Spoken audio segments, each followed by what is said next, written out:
Гостей и участников фестиваля «Голос Евразии» встречали, как и положено, по-кавказски горячо и с хлебом с солью.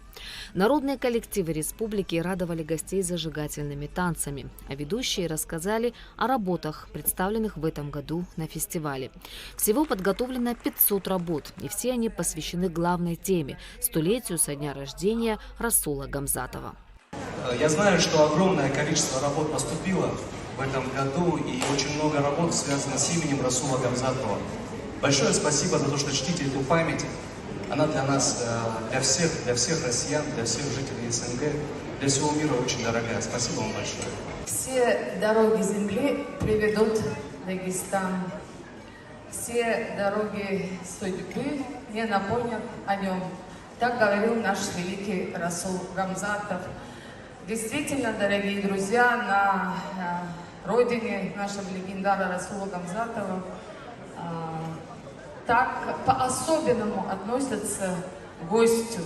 В рамках мероприятия прошла фотовыставка к столетию народного поэта Дагестана. Здесь же была организована экспозиция дагестанских печатных СМИ, в которой были представлены фотографии из жизни поэта, где запечатлены встречи Гамзатова с выдающимися деятелями России и зарубежья. Кроме того, организаторы развернули выставку республиканских СМИ, где были представлены журналы и газеты, которые выпускаются на 14 языках народов Дагестана. Абхазию на фестивале представляют сотрудники абхазской гостелерадиокомпании, журналист Фатима Гергия, режиссер, выпускающий Фарида Джопо и директор редакции информационно-политических программ Дениза Гергия. В первый день фестиваля также прошел круглый стол, посвященный творчеству Расула Гамзатова. Во второй день участники отправились в Хунзахский район, где посетили дом-музей поэта в селе Цада и другие достопримечательности.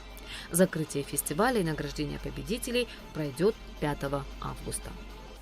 Ирина Аршба, Фатима Гергия, Абхазское телевидение.